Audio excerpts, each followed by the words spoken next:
and somebody says, well, I'll give you a job for $10 an hour. Who's going to go for that? Huh? Only a poor person. But if you have $1 million in the bank, what do you need with a $10 an hour job? A waste of time. So similarly to someone who's self-realized, trying to achieve material benefits is just a waste of time. Why should I waste my time doing that when I can be relishing pastimes with Krishna in the spiritual world through my spiritual senses? So he feels, I have nothing more to gain from this material world. My role or my work here now is simply to give, to share what I have achieved or what I have gained. And in the hope that people will appreciate this wonderful science of devotional service, the acharyas, or the spiritual teachers, the master teachers of the lineage of the esoteric teaching, give this teaching for free to anyone and everyone, because it's actually our birthright. Just like Prabhupada tells the story, there's the son of a rich man loitering in the street.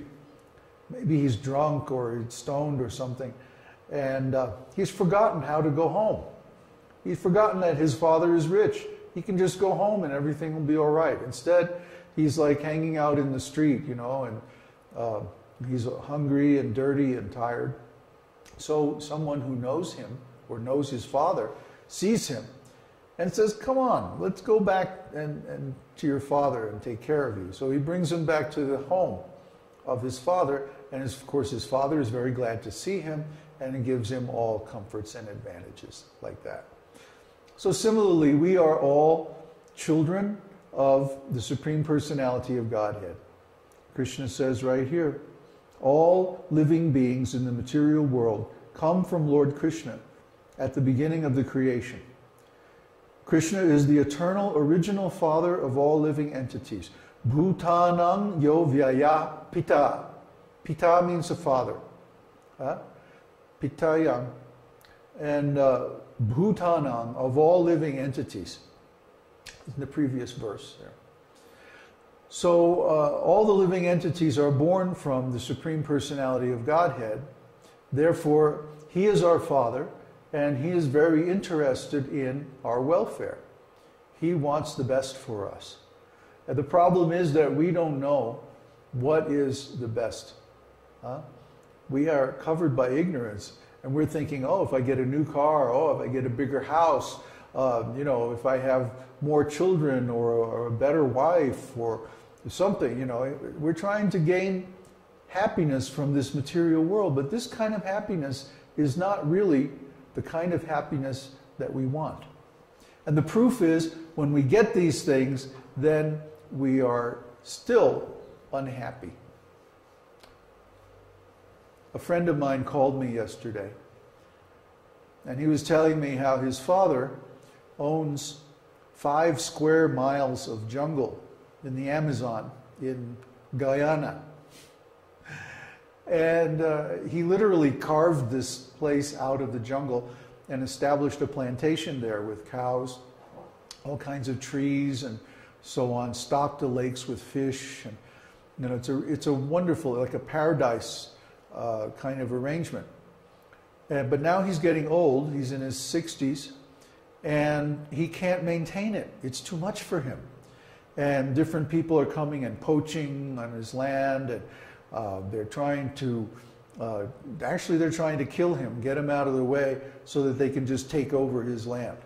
And it's a big mess. So what is this material happiness?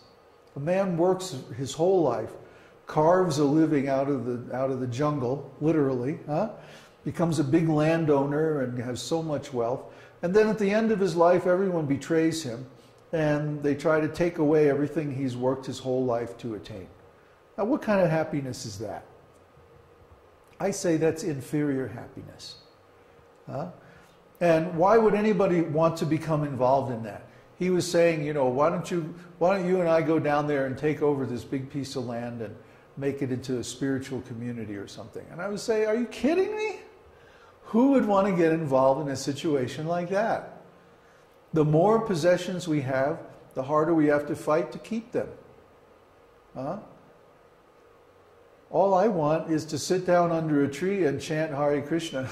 I don't want all these complexities. Why would you want to walk into the middle of a war like that? A war over material property, a war over material possessions, wealth, fame, power. This is not what we're meant to enjoy. We're meant to enjoy our original relationship with Krishna. So I was advising him, especially I was looking at his chart and he's in Saturn period. And if he takes on something like that in Saturn period, oh boy. Saturn period is meant for spiritual discipline. And if you don't take that advice, if you don't learn that lesson during Saturn period, Saturn will just destroy you. He'll take everything away from you. So I always advise people who are in Saturn period that they have to be very disciplined. They have to do sadhana. Forget about material pleasures and material gain. It's not going to happen. Or if you get it, then it'll be taken away from you. That's Saturn. Saturn will allow you to gain a high position and then make you fall down. That's Saturn. So these things are there in the material world to teach us. Saturn is a kind of guru. Jupiter is one kind of guru. Venus is another kind of guru. Saturn is a third kind of guru. Actually, all the planets are gurus. They are different aspects of the Supreme Lord. And that's what we're learning in Jyotish, that everything that happens, all the aspects of the material energy, all the different qualities of transformations in the material world are only to teach us this one lesson that Krishna sums up so nicely, Sarva dharman parityaja mam ekam sharanam braja. Give up all different varieties of religion and just surrender unto me. And then the result is there. He will take away all of our sinful reactions. That means he also takes away all of our bad karma and good karma. So we may wind up living a very simple life, but we'll be happy. And that's the real point. What's the use of an extended life in this material world and we have to struggle so hard and we're not happy? There's a verse in Śrīmad Bhagavatam, better to live one moment in full consciousness than a long life in this material world where all we're conscious of is illusion. Illusion means change. Illusion means temporary things. Material things are all temporary. That's the definition of material things. They're temporary. They change. If you don't like the weather, just wait, it'll change. If you don't like the economy, just be patient, it'll change. The stocks go up, the stocks go down. If you don't like the politics, just wait a few years, it'll change. That's the material world. The seasons go round and round, the yugas go round and round, everything goes round and round the clock.